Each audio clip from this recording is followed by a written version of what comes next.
अस्सलाम वालेकुम everyone, hope all of you are good. हम सेकंड टेंस की तरफ चलते हैं which is past indefinite tense है, जिसको हम सिंपल पास्ट टेंस भी कहते हैं। Past is time before the present.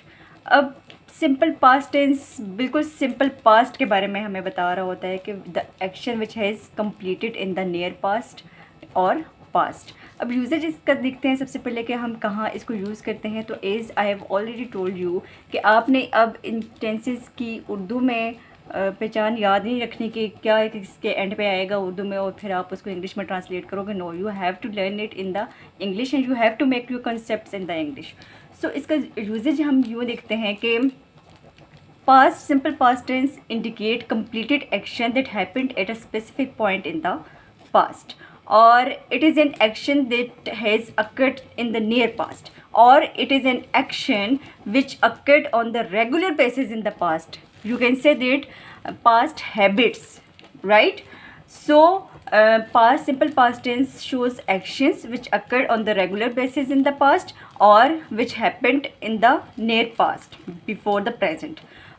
For example, ये मैंने एग्जाम्पल लिखी हुई है। An action which occurred on the regular basis in the past, she worked in the factory या she use to work in the factory. She use to tell lie means के she use to tell lie in the past, but now present में हम नहीं कह सकते कि she tells a lie. But हम अगर कह रहे हैं कि she use to tell a lie, इसका मतलब है कि ये उसकी पास्ट हैबिट थी जो कि अब नहीं है।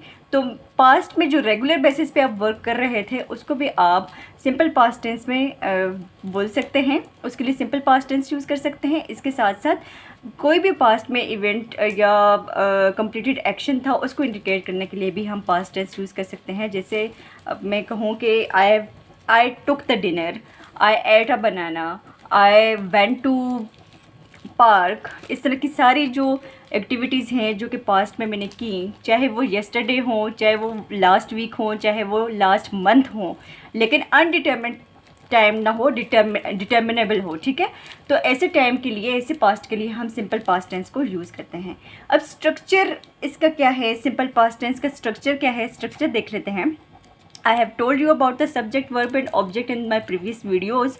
So इसका स्ट्रक्चर होता है subject plus second form of the verb and plus object. Second form of the verb को मैंने V2 से यहाँ पे डिनोट किया है, subject plus V2 plus O. तो इसके एग्जाम्पल में देखते हैं, he played football. Subject, second form of the verb and object, right? He ate mango. Subject, second form of the verb and object, right. So इसके simple sentences में means के positive sentences में इसका ये structure रहेगा कि subject, second form of the verb and object, simple.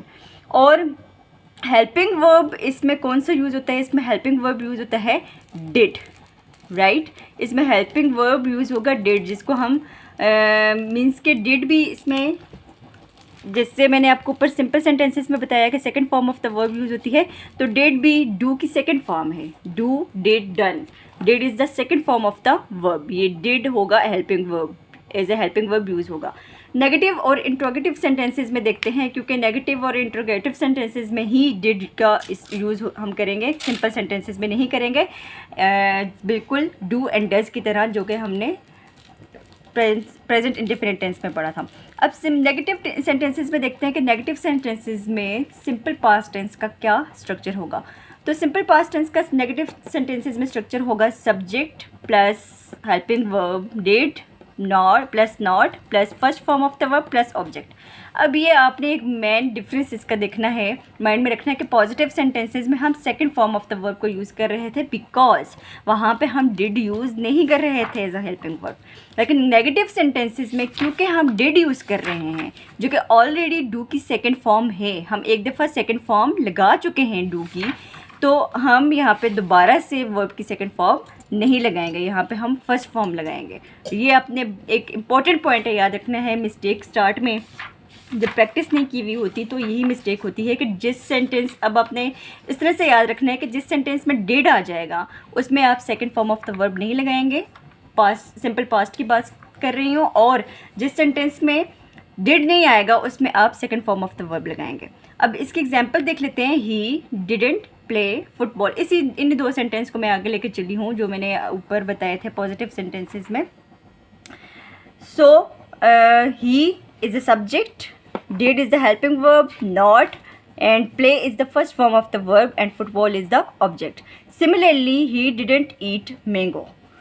Subject, helping verb did plus not plus first form of the verb plus object. अब इसमें आप देख लें कि मैंने प्ले और ईट यूज़ किया है unlike played and ate, because वहाँ पे डिड नहीं था तो second form of the verb use हुई।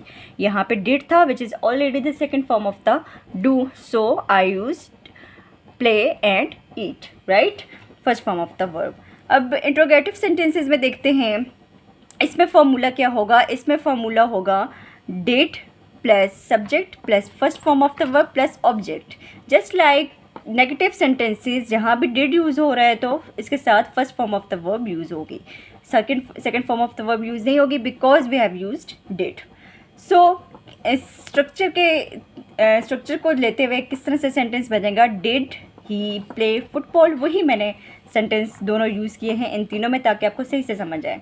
ठीक है कि ये सिंपल सेंटेंस में क्या था, he played football, because did नहीं था तो second form of the verb. और नेगेटिव सेंटेंसेस में क्या था, he didn't play football, right. और इंट्रोगेटिव सेंटेंसेस में क्या था, did he play football, did he eat mango, right. तो ये बहुत ही सिंपल से टेंस है, सिंपल पास्ट टेंस। इसमें आपने याद रखना है कि नियर पास्ट के बारे में आप बता रहे होते हैं या रेगुलर बेसिस पे जो आप पास्ट में करते रहे हैं उन एक्शंस के बारे में बता रहे होते हैं, राइट। तो इसमें एक और चीज़ आपने जैसे प्रेजेंट इंडेफिनिट टेंस इससे पहले हम पढ़ चुके हैं डू एंड डज, और उसमें पर्सन्स मैटर कर रहे थे कि थर्ड पर्सन सिंगुलर के साथ डज यूज़ हो रहा था और बाकी सारे पर्सन्स के साथ डू यूज़ हो रहा था। तो इसमें ऐसा नहीं है, इसमें जो भी पर्सन होगा उसके साथ डिड ही यूज़ होगा। So it is very very simple. Hope आपको इसकी समझ आ चुकी है। तो आप प्रैक्टिस करें, इसको डेली लाइफ में यूज़ करें और मेरी वीडियो को लाइक, सब्सक्राइब एंड शेयर करें। Thank you.